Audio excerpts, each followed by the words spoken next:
Good afternoon, everyone. This is High Point Mayor Jay Wagner. For those listening online, calling to order our regular High Point City Council meeting for July 17th, 2023.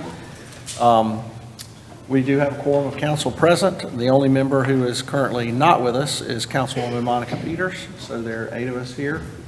My arithmetic is correct, yes. And just want to take this opportunity to welcome you for being here and participating in local government. For those listening online, thank you as well. We will begin our meeting by rising for a moment of silence, followed by the Pledge of Allegiance to the flag. Everyone, please rise.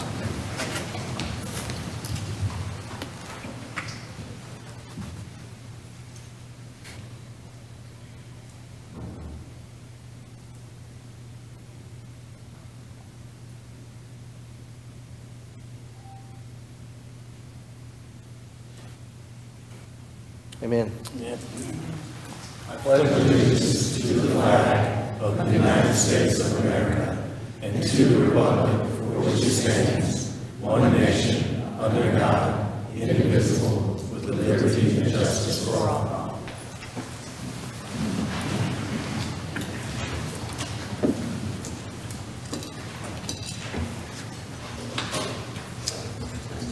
Okay.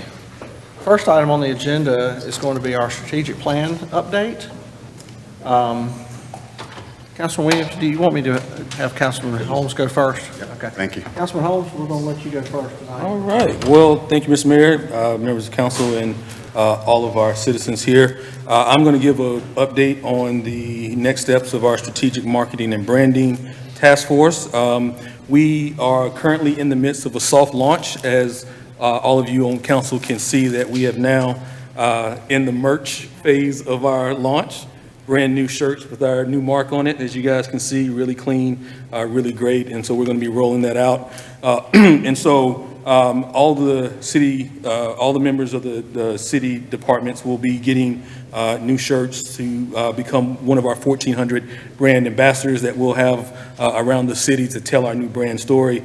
And upcoming on August 5th, the city will launch a public event from 4:30 to 6:30 p.m. at the Plaza at Truist Point at the intersection of Church and Elm to introduce the new brand to the public. There will be live music and food and, for those who love it, beer, creative stations and kids, for kids and adults. You'll be able to come out and see art, and we're going to do something really creative with a portion of the brand. And then our logos, we'll hand out T-shirts with our secondary mark on it. Because the one thing that we want to do is we want to connect the public to this new brand. You all told us the story of what High Point means to you, and it was infused into the brand strategy. And so now we want to see it everywhere. So on T-shirts, on hats, on things that you create. And so we're a creative city, we're bold, and we're moving forward. And so we want our brand to reflect that, and all of you are a part of that. And so please come out on August 5th, enjoy the time, connect to our brand, and then spread our new brand all across the city,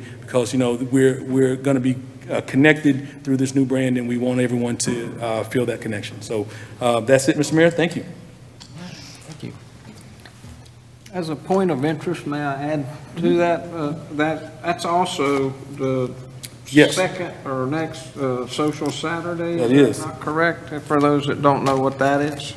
Thank you, Councilman Moore. I did forget to add that. That is our social district Saturday.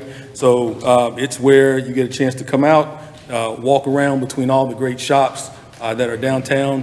It's a connected social district. You'll be able to move about, walk. It's walkability. And we'll also have a Rockers game that Saturday. So it'll be a big event for the entire, for that entire day. What time was that? 4:30 to 6:30 p.m.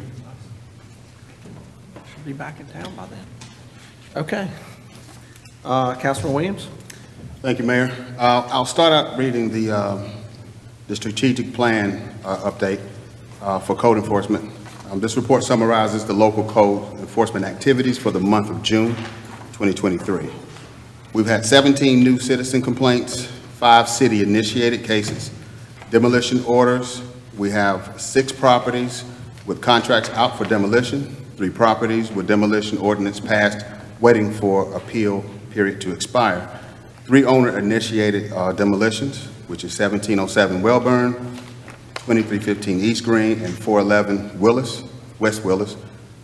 6 units pending owner repairs, which includes 1105 Forest, 613 Manley, 524 Cross, 1222 Carter, 1004 Prospect, and 337 Wingo. So far as public nuisances, we have 136 new citizen complaints, 98 city-initiated cases, 191 cases abated, 72 by the city, and 119 owner abated. Zoning, we have 18 new citizen complaints and 40 city-initiated cases. Total cases are 492. That's 235 minimum housing, 139 public nuisance, 118 zoning, and I will now turn the floor, I'll go with that's the monthly report. I'll turn the floor over to Lori Luce-Mortis, who's over the Code Enforcement Department. Good evening, Mayor, City Council, City Manager. Tonight, this is just the graph again. Cecile showed that we're supposed to be 100% proactive, is what council's goal is for us. But so we're falling short of that. But if citizens continue to call in and let us know issues that are in their neighborhood that we need to address. But minimum housing, we initiated 5 cases this month, last month, and then 98 public nuisance cases last month, and then 40 zoning in comparison to. So we still are down as far as the public nuisance cases go. But I think we're catching up right now after all the rain and the sun the last few weeks. The property I'm going to show tonight was 811 Runyon, and that property we originally inspected in November of 2021. We did hold a hearing, issued an order to repair, demolish, and then they sold the property in April of 2022. They were not going to be able to make the repairs. The new owner did obtain a permit in July of 2022, and then just last month they got their certificate issued, and it is going to be owner-occupied property. And this is what the property had originally looked like. I didn't get too many interior pictures, and you will see why in a minute.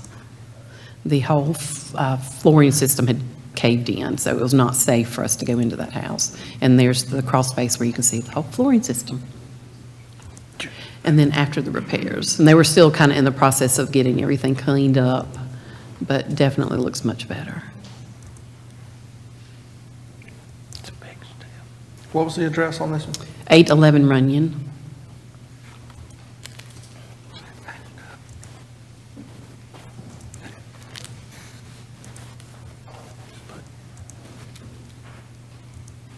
That's it. Does anybody have any questions? Thank you, Laura. Thank you. Mayor, at this time, I'd like to make a motion to suspend the rules to present a proclamation. Okay. There's a motion to suspend the rules to present a proclamation. Is there a second? Second. Resolution. All right. All those in favor of suspending the rules to add this item, please signify by saying aye. Aye. Anyone opposed? Okay, that motion passes. Council Williams, you're recognized. Okay, thank you, Mayor. Do you want to read? Oh, I'll read it. Okay. Is your name at the bottom? Yeah, I guess. Okay.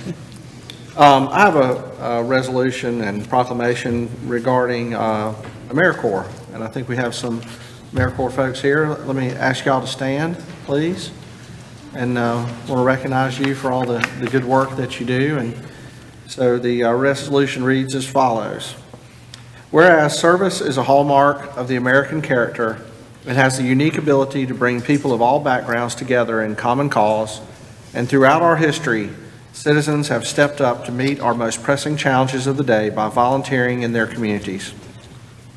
And whereas AmeriCorps NCCC provides opportunities for young adults ages 18 to 26-year-old to serve their country through service at nonprofits, schools, public agencies, and community and faith-based groups across the country.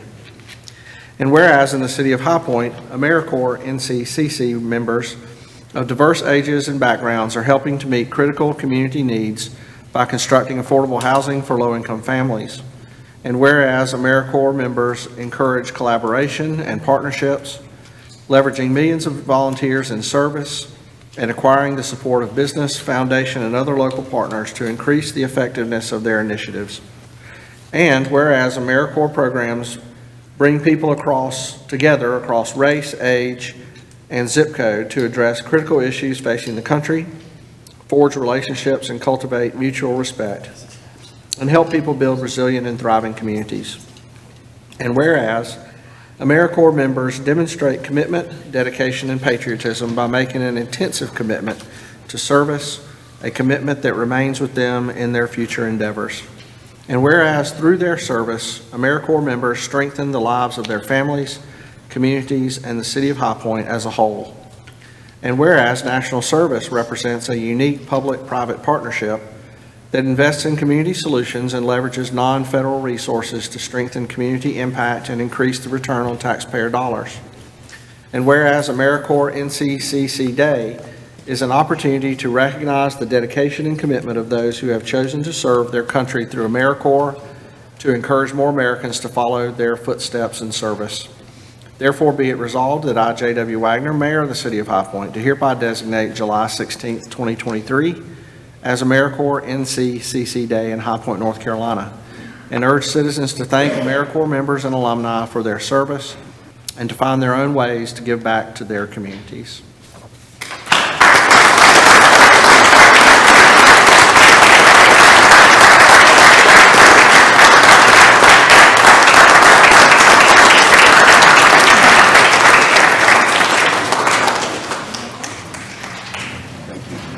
Spelling out.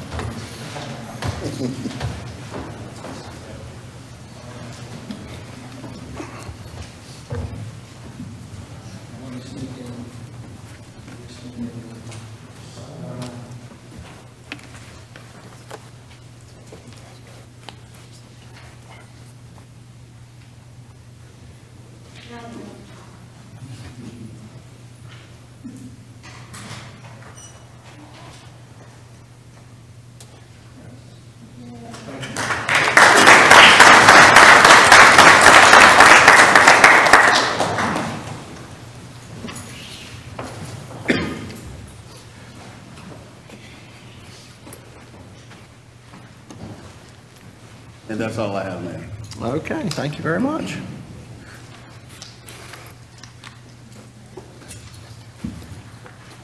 Lead you back up here. Okay, next on our agenda is the public comment period. If you would like to, the public comment period is held on our first regular meeting of the month. And anyone who would like to speak will be taken into order in which they're listed on the register, which was outside. If you would like to speak and you didn't get a chance to sign in, you can speak after those who have signed in. You can address the city council on any subject that is not a public hearing item for tonight for 3 minutes. When your name is called or you're recognized, please come to the podium and give us your name and address, and then you will have 3 minutes to speak. Our person who has signed up tonight is Bessie McInnes.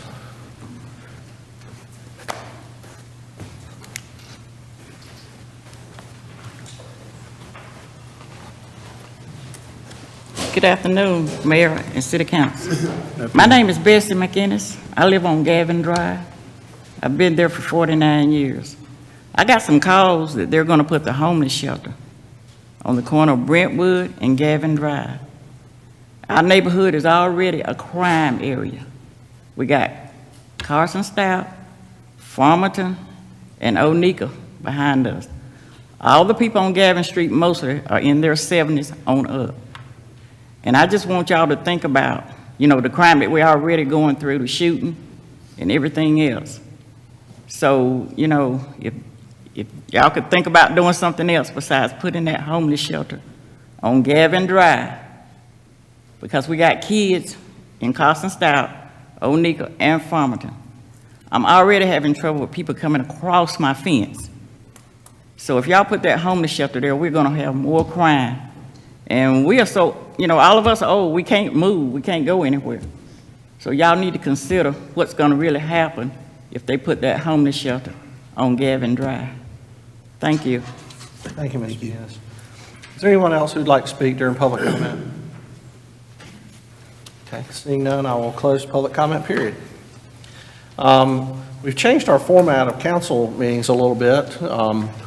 Hopefully, it'll make things go a little quicker. The next on the agenda are consent agenda items. All of those have been grouped together into one large consent agenda. Is there anything that a council member would like pulled from the consent agenda for more discussion? Okay. Hearing none, then I will make a motion to approve all of the consent agenda items C1 through C21. Second. Okay, there's a motion, it's been seconded by Councilman Hudson. Any discussion on the consent agenda items? Hearing none, all those in favor, please signify by saying aye. Aye. Anyone opposed? Okay, that consent agenda is adopted. Next are general business agenda items. The first one is a historic marker to recognize the Reverend Daniel Brooks.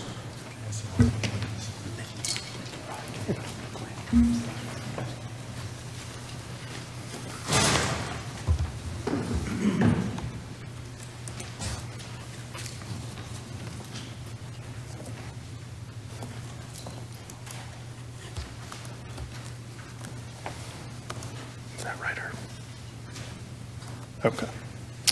Good evening, Mayor, members of council. Dave Fensel with the Planning Department.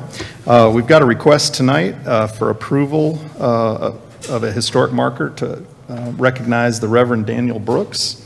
The marker request has been submitted by the Southwest Renewal Foundation of High Point, and it's the location of the proposed marker is shown on this map on the north side of Vale Avenue, adjacent to the Southwest High Point Heritage Greenway, 2 blocks west of the Brooks Memorial Methodist Church, where Reverend Brooks ministered, in the South Side neighborhood, of course. The Historic Preservation Commission is charged with review of historic marker requests. They have reviewed this request and unanimously recommended approval at their June 14th meeting by a vote of 7-0. Staff also is recommending approval of this historic marker request. And just, we do have a photo of the area next to the greenway where the marker is proposed to be located, and an exhibit. This is for a previously approved marker recognizing Reverend Cox. It would be of the same style and colors. And here's the proposed text of the marker that's been reviewed by our Historic Preservation Commission. And I'd be happy to answer any questions at this time. I got a question, and it's a little bit unusual. Sure. Is it going to can you go back to the marker? Yep. Since we're changing branding and logo, is it going to have this current one?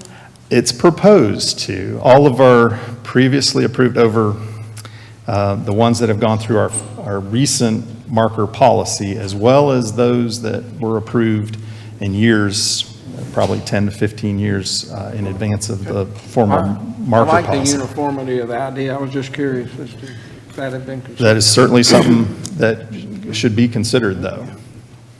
Thank you.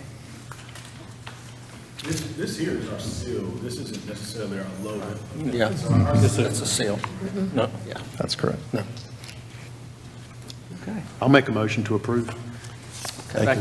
There's a motion to approve by Councilman Hudson, seconded by Councilman Moore. Any discussion on this motion? Okay, hearing none, all those in favor, please signify by saying aye. Aye. Anyone opposed? And that motion passes unanimously. Next is item 2023-316. This is annexation utility connection request. Yes, Herb Shannon, Senior Planner of the City of High Point Planning Department, and your next general item is annexation utility exemption connection. As you're aware of the city's policy that if anyone wants to connect to city utilities, they're required to annex. There is an exemption to this policy for properties that are located outside the corporate limits but in our planning area. We receive about 2 or 3 of these requests a year. They're not very common. And a typical request is for a lot where the well or septic system has failed, and it's just not in the city's interest to annex a property way on our fringe and send our utility trucks, garbage trucks every week for a property way on the fringe area. This is an administrative review that's typically done by the Technical Review Committee. The policy notes for parcels over 3 acres require city council approval. That's why you're seeing this. This is a proposal for 449 May Kennedy Road. They've requested exemption to annexation. The TRC's reviewed it and has no objections, mainly because May Kennedy Road is not a public right-of-way. It's a graveled easement. As you can see, this is at the terminus of that right-of-way, so you'll be passing 12 other homes just to serve this one home. And there was concern also of having our garbage and recycle trucks going down that gravel easement, and there's no paved turnaround, so they would have to either back up in someone's driveway or turn around in their front yard. I would also note that although the site's over 3 acres, a stream runs through it, and there's quite a wide floodplain area, so there's only about 1 acre of area for development on the southern portion of the site. Thus, staff suggests it's not in the city's economic interest at this time to provide full city services, and we're recommending council approve this exemption. I would note for these exemptions that a property owner is required to sign an annexation agreement that whenever the city requests, they will annex, and that is recorded at the Register of Deeds office. That's a quick summary. Are there any questions of staff at this time? Anyone with questions for staff? Thank you. Okay. Make a motion to approve. Motion been made by Councilman Hudson, seconded by Councilman Williams. Any discussion on this item? Hearing none, all those in favor, please signify by saying aye. Aye. Anyone opposed? Okay, that motion passes unanimously. Next is a public hearing for City of High Point zoning map amendment 23-14. Mr. Shannon? Yes, zoning map amendment 23-14 is a continuation of the city's comprehensive zoning map amendment project that we'll be spending several years on, but as we've noted before, we're systematically going through the city, finding locations and developments where the zoning is not in sync of current policies, or in situations where they're old conditional zoning or conditional use, if they've met all the conditions, to remove those old conditions. The area for the consideration is the Wingate subdivision and the Burton Oak subdivisions. These 2 subdivisions were annexed and granted conditional use R3 zoning in 1991 and 1992. They had specific conditions pertaining to density, right-of-way dedications, number of access points. When they did the initial phases of both these subdivisions, they've met those criteria, and based upon standards of the current development ordinance, other conditions are now addressed in the development ordinance. So staff is recommending these 2 subdivisions be rezoned from conditional use R3 to just R3. They would still be maintained as a single-family subdivision at the same density. The Planning and Zoning Commission reviewed this request at their June public hearing and recommended approval. And they have forwarded to you a consistency statement for your consideration. Are there any questions of staff at this time? Thank you. Public hearing is open. Is there anyone here to speak for or against this item? Hearing none, then I will close the public hearing, and I will make a motion to approve this item, and I will adopt the consistency and reasonableness statement as stated in the staff report. Is there a second? Second. Seconded by Councilman Moore. Any discussion on this item? Okay, hearing none, all those in favor, please signify by saying aye. Aye. Anyone opposed? Motion passes unanimously. All right, next is a public hearing for Dale and Esther Enterprises LLC, zoning map amendment 23-15. Public hearing is open. Mr. Shannon. Yes, this is a request to rezone a 1.4 acre parcel at the northwest corner of West Lexington Avenue and Westchester Drive. The zoning site consists of 2 properties right there at the corner. One has a conditional use general business district, the other a conditional use limited business district. The applicant's requesting rezoning to conditional zoning general business. The existing zonings were established in the 1990s. This was generated by a code enforcement issue where the applicant has an existing automotive repair facility there. They purchased at a budding lot, that CULB lot, and began parking cars there, and a code enforcement citation was issued.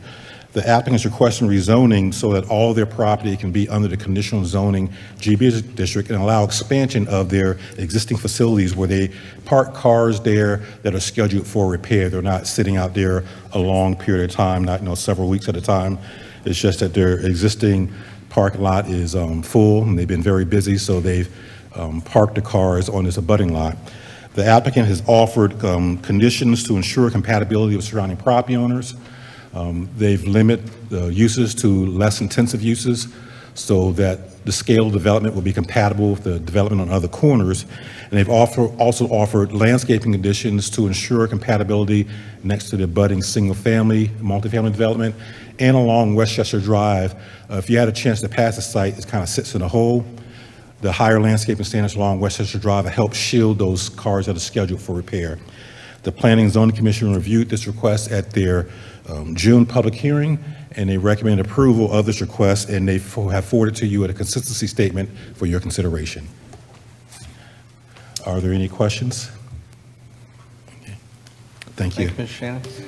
Anyone here to speak for or against? Oh, I see Mr. Harris has risen. Good afternoon, Council. My name is Andy Harris. I'm with Wyatt Early Harrison Wheeler here in High Point, and I'm here on behalf of Dale and Esther Enterprises. Don't have really a lot to add other than we're going to put a grocery store on this site too. We'll get that out of the way so that we can move on.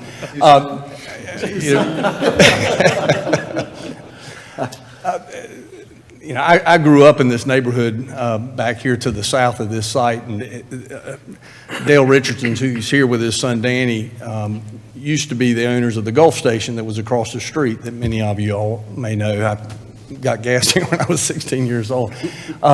He moved in the early 90s or late 90s. He moved the business across the street when he sold the property. Now you have a Sheetz to the south.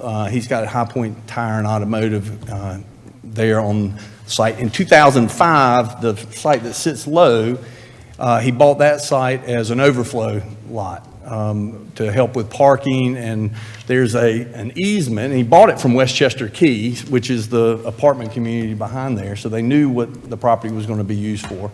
And part of the purchase was an easement that kind of comes up from the parking lot into Westchester Keys driveway that'll give access out to Westchester. So you'll have a good flow through. It won't be that people have to turn around and try to come out right there on West Lexington.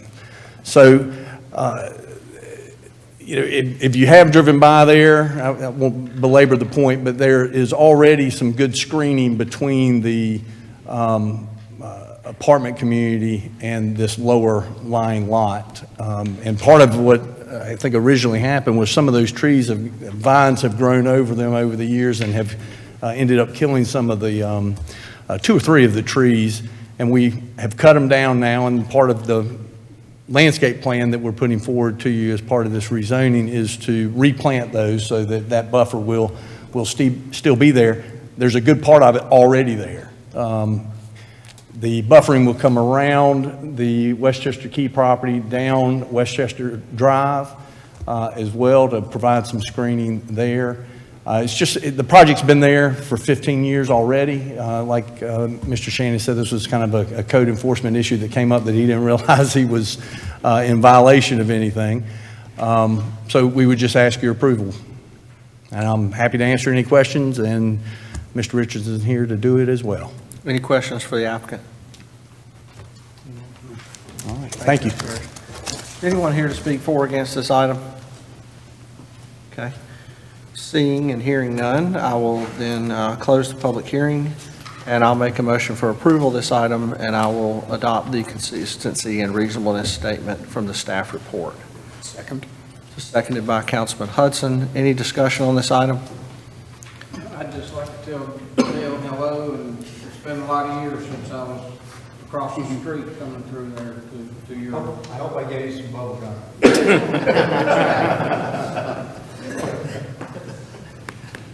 Okay, anyone else? All right. All those in favor, please signify by saying aye. Aye. Anyone opposed? Okay, that motion passes unanimously. Thank you. Next is public hearing for Diversified Estate Holdings, zoning map amendment case 2308. Public hearing is open. Mr. Shannon? Yes, this is a case that you've seen has gone back and forth a couple of times, and we've had quite a few calls on this. So I'm going to provide a little bit more detail for any members of the public who are here. This is for a 9.7 acre parcel located west of the intersection of East Fork Road and Penny Road. The applicant's requesting rezoning from the current conditional use agricultural to a conditional zoning residential multifamily 16 district to support a multifamily development. This zoning site is situated at a transition area where higher intensity uses transition down to lower intensity uses. This is a copy of the city's land use plan for that area, and to the north, that area in red is where you have the Wendover Landings, Palladium, Deep River Shopping Center uses. Then we go to multifamily, and this site is where multifamily or medium density residential transitions down to low density residential, which allows development up to 5 units per acre. And it's right on this zoning site. This site does have development challenges. There is a 150-foot wide Duke Power easement that runs through the site. So development is limited to the northeastern and southwestern portion of the site. Initially, the applicant submitted a conceptual plan and was not binding of how the site may develop. And staff had concerns as to the intensity of development next to the single-family home to the northeast and to the townhomes, which are single-story structures to the southwest. Staff had concerns that is somewhat intense at this transitional point, and that conditions should be offered to mitigate those impacts. Staff had recommended denial and suggested the applicant look at a binding conditional zoning plan, that along the southern part of the site, they look at the RM5 district, which has a lower development intensity, and for multifamily structures, that they have conditions that would limit the height, increase setback and bulk of the site. And also, due to the number of units that could be developed, staff recommended there be an access point to Penny Road. This is the general zoning pattern of the area. And to the north of this site, there's already been zoning approval for a multifamily development for up to 522 units. And if 140 units are going to be developed on the zoning site, staff had concerns of all that traffic going northward to just those two access points at Penny Road, and that there really needs to be an access point at the intersection of Penny and East Fork Road to the zoning site. So because of all of those issues, staff had recommended denial of this request. It went to the Planning and Zoning Commission in March and April. The Planning and Zoning Commission recommended denial. It was forwarded to City Council with that recommendation of denial, and you at your May 15th public hearing. But after the P&Z meeting, but before City Council, the applicant revamped all of their zoning conditions. Council had concerns that P&Z had not seen those changes, so it went back to P&Z, and they reviewed the updated submittal at the June public hearing meeting. Based upon the changes that the applicant has proposed, staff is generally supportive of this request, and the Planning and Zoning Commission is forwarding a recommendation to you of approval by a vote of 8-1. The one vote in opposition was one member had concerns with just the intensity of development along the southern portion of the site. Real quick for the members of the public, the proposed changes, the applicant has not offered a binding conditional zoning plan, but along the southern boundary of the site, they have reduced development intensity. They were initially looking at a 4-story building with up to 56 units. They have reduced that to 50 feet with a pitched roof. That would be about a 3-story building that would have 33 units. They've increased the setbacks and in that area. Along the northwestern portion of the site, along Penny Road, they've offered a condition to push any multifamily structure back 250 feet. And on both those portions of the site, they've offered screening fences. I would note along the southern boundary of the site, they've offered conditions to be similar to the RM5 district. The only difference is density, where with the RM5, there would be 24 units. You're going to have, they proposed 33 units. So they've tried to offer conditions that mimic the RM5 district. It just would have a higher density, but not the 56 units on the southern portion of the site that they initially proposed. They've offered, as I said, the higher setback along the Penny Road frontage next to the historic structure, and they've offered to meet the transportation conditions for access point to Penny Road with improvement of that signal. Finally, they've offered higher landscaping standards next to the abutting single-family home to the north and the single-story townhomes to the south. So for the most part, they've addressed the primary concerns that staff has raised. They did submit this conceptual plan at the Planning and Zoning Commission. This is not a binding plan because things may still move around, but it kind of highlights the fact that the building that was initially fronting along Penny Road has been pushed back 250 feet, so it's behind that historic structure. They've pushed that building to the south as far as they can away from the single-family, or the townhome developments, and have as an angle parallel to that easement to push it away, and they will have a fence between that building and the townhomes, and you have the reduced density. So based upon the revised conditions the applicant has proposed, staff is recommending approval. You do have that recommendation of approval from the Planning and Zoning Commission with a consistency and reasonableness statement for your consideration. And that is a brief summary. I know there was a lot of information, a lot of back and forth, but I just tried to lay out the history of this case at this point. Are there any questions of staff at this time? Any questions? Thank you, Mr. Shannon. Is the applicant or applicant's representative here?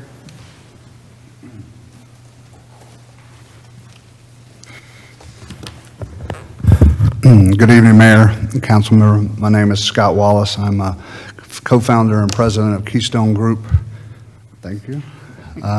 We do business as Keystone Homes, and we're a very proud local triad developer and home builder, and we've, through the years, through a couple decades, I guess we're becoming old timers, we've developed some really nice communities in High Point, and we look forward to investing even further into the community and to provide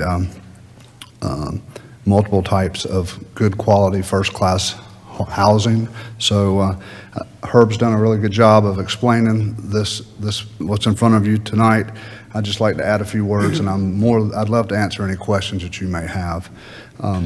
Keystone, along with our consultant Judy Stalder, have worked diligently with our project engineer and Herb and his staff, as well as others, to craft these conditions to where we're able to provide a really good solution and provide the similar standards to the multifamily, the RM residential multifamily 5 to the south of us, to in essence provide the same development standards that's there in that zoning district.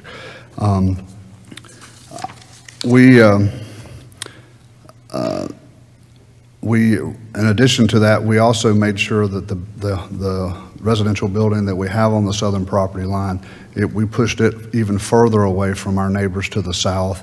And I think Judy had notes here, it's going to be approximately 90 feet. I think it's really closer to 100 feet at the very closest point, which is just a corner of that building. As Herb mentioned, we have pretty much met all the suggestions that we could, and we are going to be providing traffic signal improvements along Penny Road and that connection there at Penny Road. We took a kind of unorthodox approach to this. We didn't realize a lot of the conditions, but we appreciate working with you and the zoning commission, and to go back in front of them and present what we have devised or created that we brought to you guys last time. However, it was unfortunately didn't provide enough timing for others to really comprehend and understand it. So since council meeting, we went back and had a second citizens meeting, and we had 5 people attend that meeting over our James Landing Clubhouse there on Wendover and Guilford College, and 840, I think it's called, 840. And we went over all the concerns and communicated how we've been able to improve the plan and going forward. So I won't belabor it anymore, but like I said, I'd love to answer any questions you may have, and thank you for your consideration. Yes, Mr. Wallace, thank you for making these concessions. I know this is development is a fluid issue. I had a chance to go out to walk with some of the neighborhoods and the neighbors in the townhomes. So their concern is that the height of the building, 3 stories, is going to impede on their privacy. Can you explain how the landscaping fencing will be able to protect the privacy Yes. while it's 3 stories? Yes, so even though it is a 3-story building, it's not nearly as high as what could be allowed in that residential multifamily 5 district. So fortunately, if you went out there, you probably noticed there was a really developed berm and buffer there, already there, that will not be, that's on their property, I'm pretty sure of, so that will not be disturbed. Currently, there's views of the tower, the cell towers and the lines, so that won't be blocked, for lack of better words, in that area. And then also, we'll be planting additional buffers in that area. And we're also, in the immediate area around that building, we're going to be providing a buffer fence to give it an additional buffer. So we're really hopeful. Also, we're really hopeful to, once we work with Duke Energy, that we're hopeful to, if you noticed on the site plan, there is a right-of-way that runs along our shared property along with the residential multifamily to the south of us.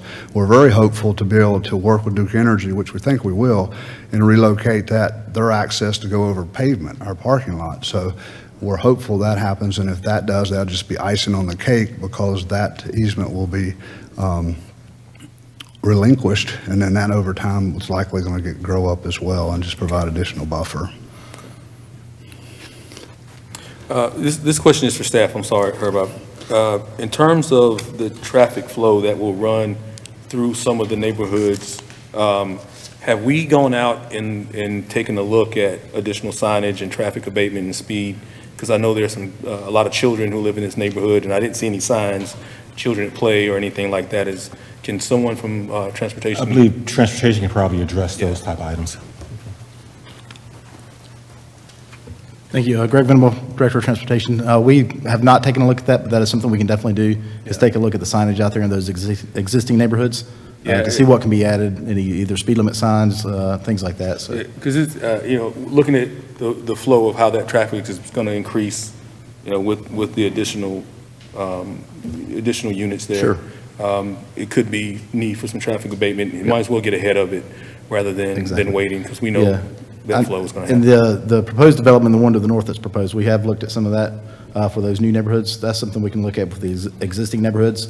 We'll have to look at that with our traffic calming policy and see how that fits, but we can definitely take a look. I think it, even without this, I think there should be some attention to that neighborhood. There are a lot of kids, and I didn't see any, traffic abatement or signage when I went out there, so. Right. Thank Yeah, you. we can take a look at that for sure.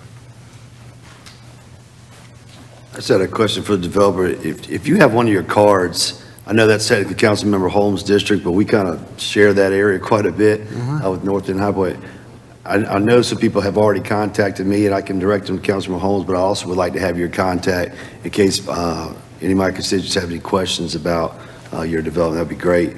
And secondly, just to make a comment, thank you, because obviously we got a little pushback because the initial plans just weren't palatable to the community, but I appreciate y'all taking the time to revamp the plans, listen to their concerns, and come up with something that was a lot more fitting for the area. So a lot of developers don't do that. They just get a no, but you guys listened and heard and responded. I appreciate that.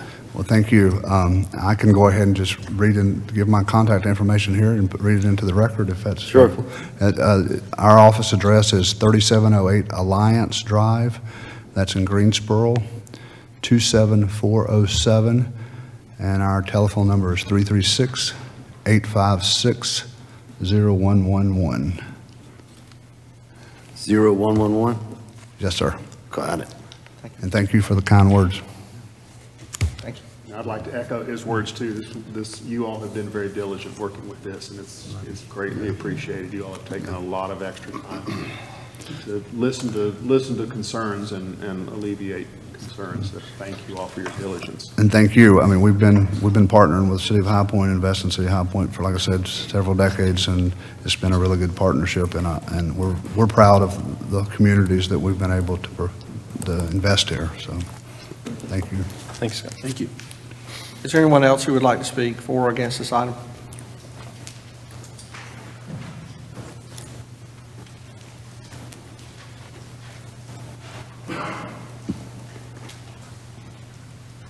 first wanted to say that I never got any bubble gum from Dale, so I have been there.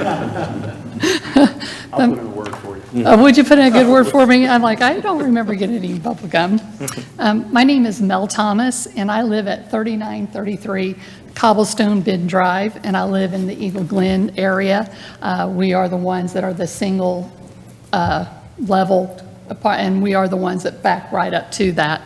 And I appreciate what Keystone has done, but it is, if you really look at what 3 stories is going to do, and that south one really got right back into us is what happened, because we kind of go down and then we curve. So that south one is right there on us for sure. You know, we don't have anything really going up because we have the parking spaces. So it still is a concern for us to not have to wake up every morning and, you know, kind of go out on your patio and have that 3-story out there. Like I said, I appreciate the concessions they have made, and it's just we have so many retirees that are at our facility, or excuse me, at our homes, and a lot of those are single women, and they're not going to get a chance to say, okay, I'm going to leave here. We already have a couple that just moved in a year ago and is now moving out because literally their patio will back right up to it. So it still is a concern for us. I mean, I don't know if just that building could, I don't know where it could go, because it's also hard because of the power lines. I was really shocked that we would build so close to some power lines, as well as the cell towers that we have there also. So we don't know if any more can be done. We do appreciate what they have done, but it is very disheartening because pretty much on that one side, they're 2-stories, so they can kind of adapt to that. And then you have back here 2-story, but they're going to have a little bit of some landscape. And we have our berm that we have built, but it is going to take a number of years for trees to grow to even get that high. It's probably not going to be in my lifetime. I've lived there since 2009, and it is very much a family. We all walk down the roads. We all know each other. If you're walking down that road and we don't know you, we're going to know you in no time at all. So we want to preserve that as much as we possibly can. And our other concern is, I agree that, you know, Penny Road is going to be absolutely crazy with Florence Elementary School just right across from them. And I know they're going to plan on putting an entrance there. So you have that entrance, and then a little farther down, you have another entrance right before Dollar General, and then another. But if you come back to our homes, you have East Fork, and then you have a half block. And then you're going to be turning into our neighborhood of Eagle Glen. And right now, just with the traffic that has increased, we have a terrible time getting out.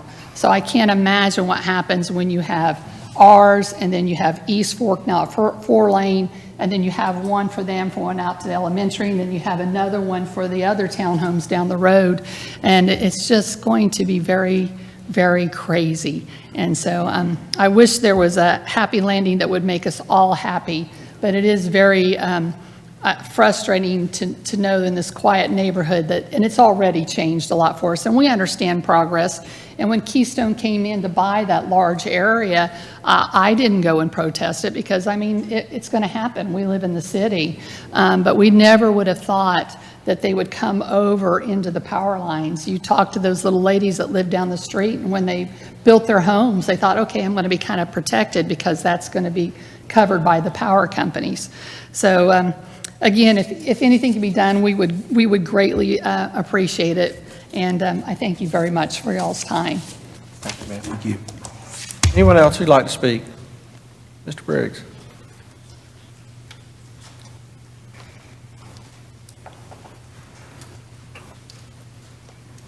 Thanks for your time. My name is Benjamin Briggs. I live at 1753 Penny Road. I'm the only square there that hasn't been developed yet. My great-great-great-grandfather bought that property in 1878. I'm sixth generation of my family to have it. I remember when all this development was built around, and I've worked with Keystone in the past on the project to the north and to the west of my property. And I appreciate their working with me and the city on the property to the south, which used to be the Horny Hollow, where they made apple cider and things like that. And I very much appreciate their sliding the building back 250 feet off Penny Road, because that removed 32 balconies from overlooking 4 stories, 32 balconies overlooking my property, which I was not looking forward to. And I do appreciate they're putting the 1-story garages around the west side and the south side to act as a little bit of a buffer with some landscaping.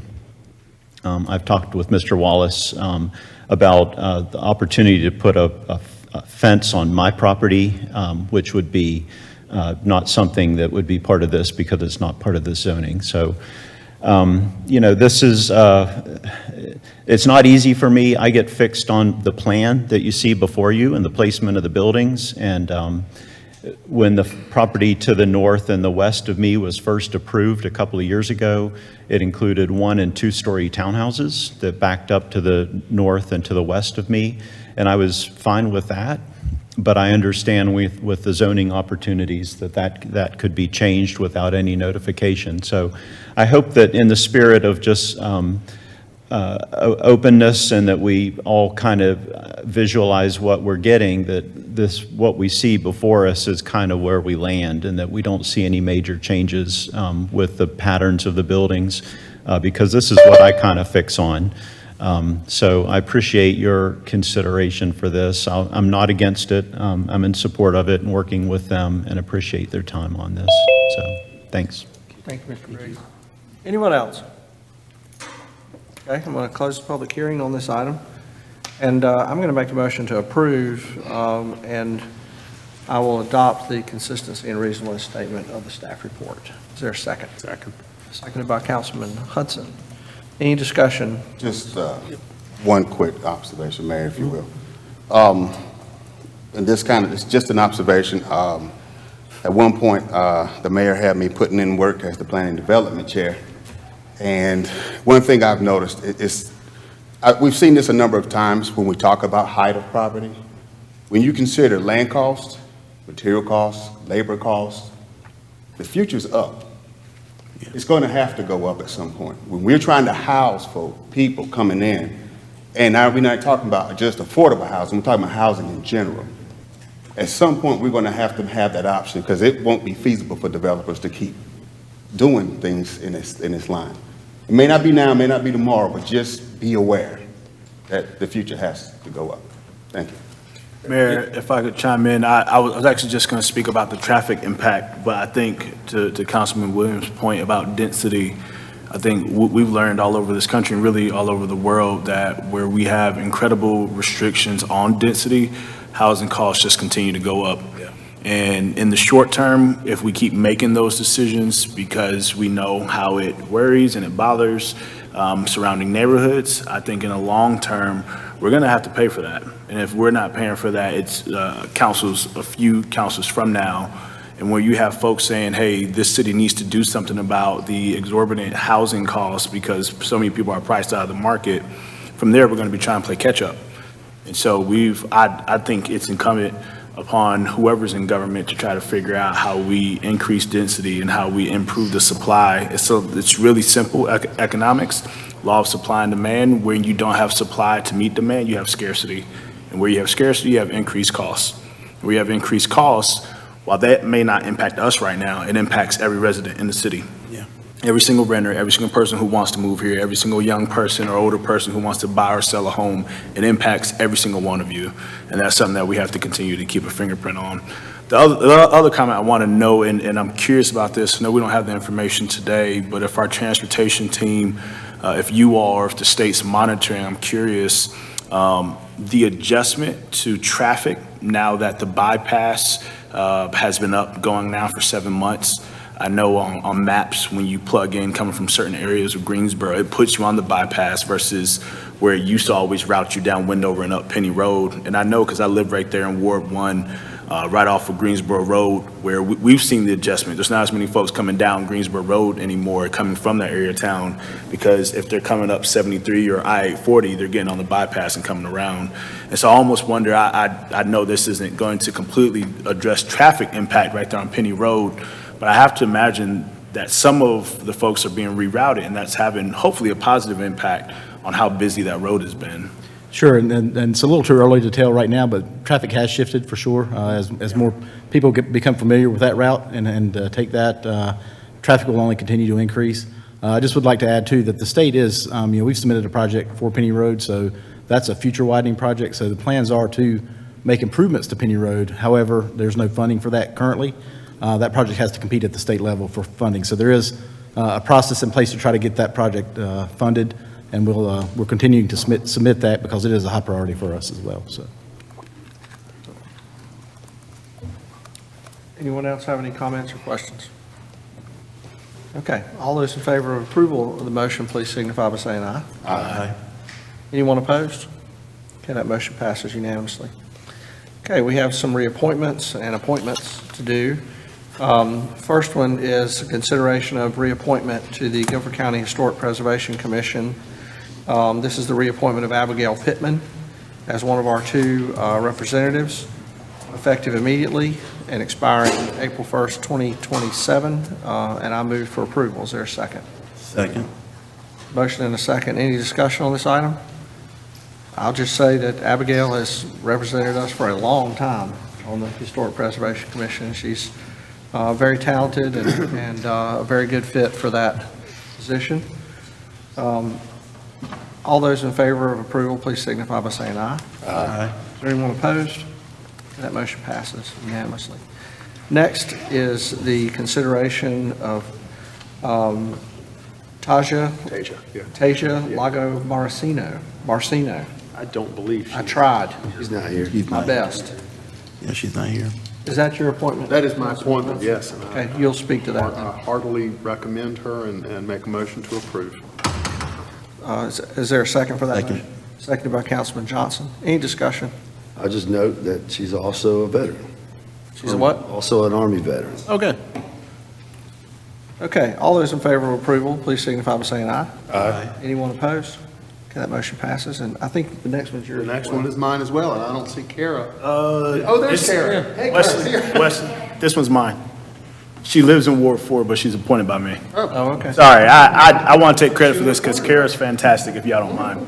Well, can I say how wonderful she is first before you say? Sure, Wesley, pile it on.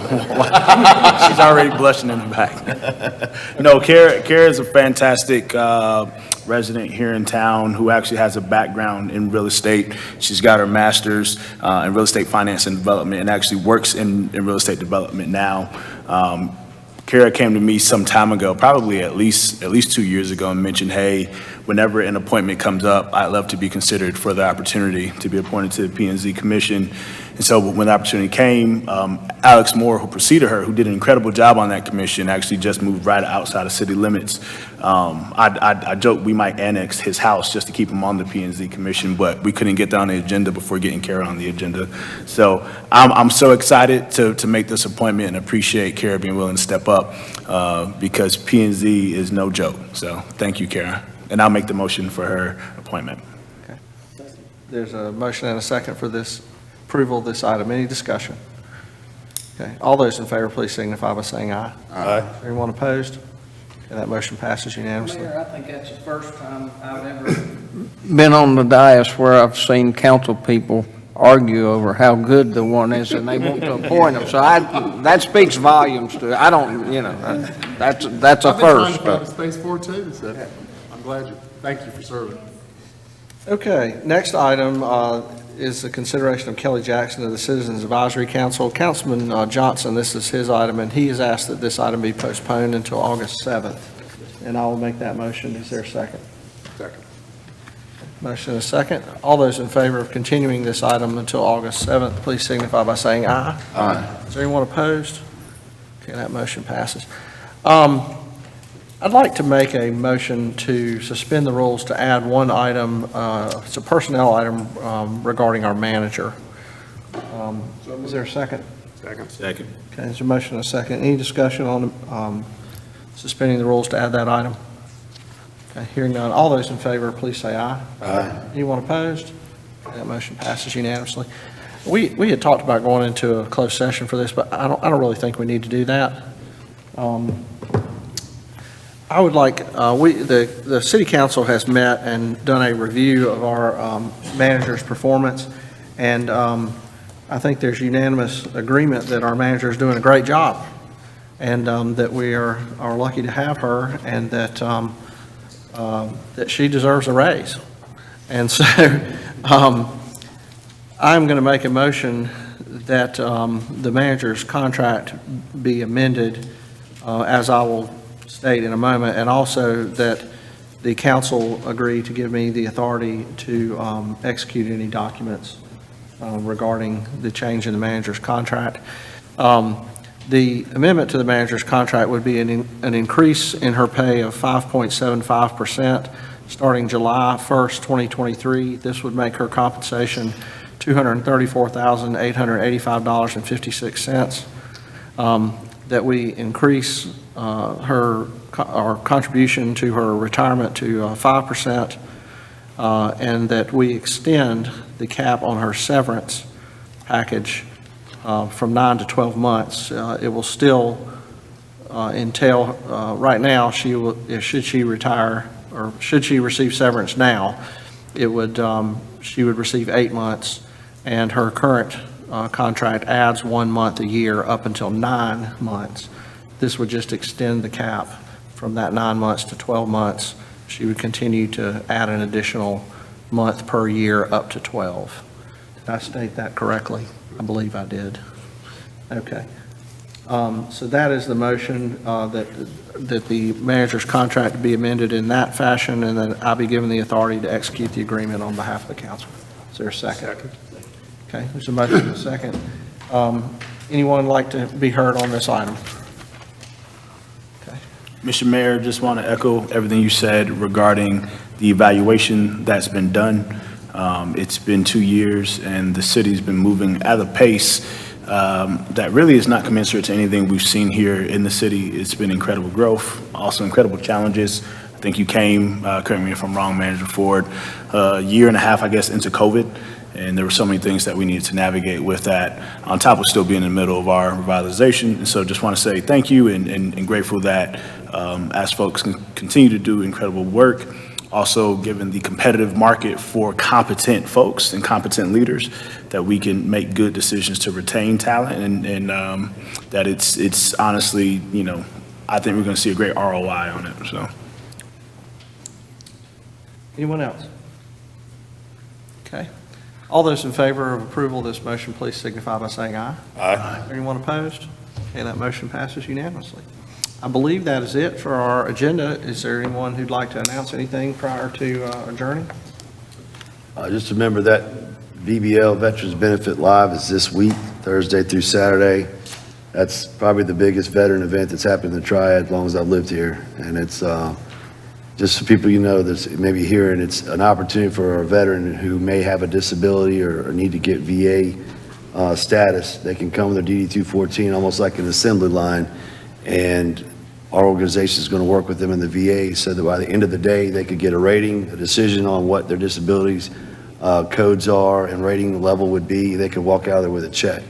So for me, it was a 6.5-year process, but this is a system, an event that's designed to do it in a day. It's only happened twice a year in North Carolina, once in Cary, once at the coast, but the VA, if this is successful, wants to host it here every year in High Point for the entire Triad area. There's been about 1,500 veterans coming from all over the Piedmont region. If I can add one real quick comment to tag on to that. High Point Elks Lodge 1155 deserves a shout out too, which they have done amazing work for our vets. This will be a big event, but they are staffing numerous volunteers that will come in and aid. So just thought they deserve to be mentioned in public. and Mr. Mayor, if I could add a few comments, want to shout out the great team who put on the Main in Color Arts and Design Festival this past weekend. It was the first that the city's ever put on. It happened right on Main Street, and I want to shout out all of the city staff who did, I thought, a bang-up job in supporting all the volunteers and making that happen. It went over seamlessly. I can see folks from all types of departments. I want to say, Damon, you were there representing the assistant city manager and the entire management team, so thank you for being there, all of our community partners.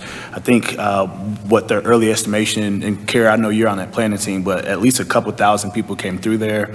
I mean, it was packed. It was so awesome to see it. And so I want to shout out everyone who was involved in that. Also, we've got National Night Out. I want to mention it because we won't have another council meeting until afterwards. So National Night Out is on August 1st. It's a Tuesday evening. Those evenings every single year, the first Tuesday of August every single year, is a very important time as communities and as neighborhoods come together to say that we take pride in our city and we take pride in protecting and keeping our neighborhoods and our communities safe. I believe that our law enforcement always does an awesome job of showing up and partnering with neighborhood watch groups, neighborhood associations to be out there. I think not only law enforcement, but also fire department is typically out there as well. And so it's a big night. I want to say, I can't remember how many neighborhoods do it. If there's anyone from community development, they can let us know. But there's typically at least a dozen, maybe a dozen and a half neighborhoods in the city who do National Night Out events.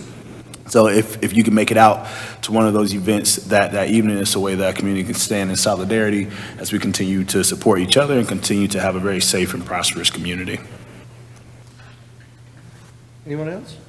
I just want to add how pleased I was to see so many North High Pointers down at Main on Color on the weekend. It's a lot of great stuff going on. So continue to connect. Yeah, the Highboro or Greenpoint folks made their way down to High Point, so I'm really happy to see that. Greenpoint. We did have one momentous achievement occur in the last couple of weeks. That was the High Point Rockers winning the South Division for the first half of the season. I think that's the first time we've actually won a championship. So big shout out to them. I made the mistake of going down on the field, and it took a lot of work for me not to get covered in beer and champagne when I went down there.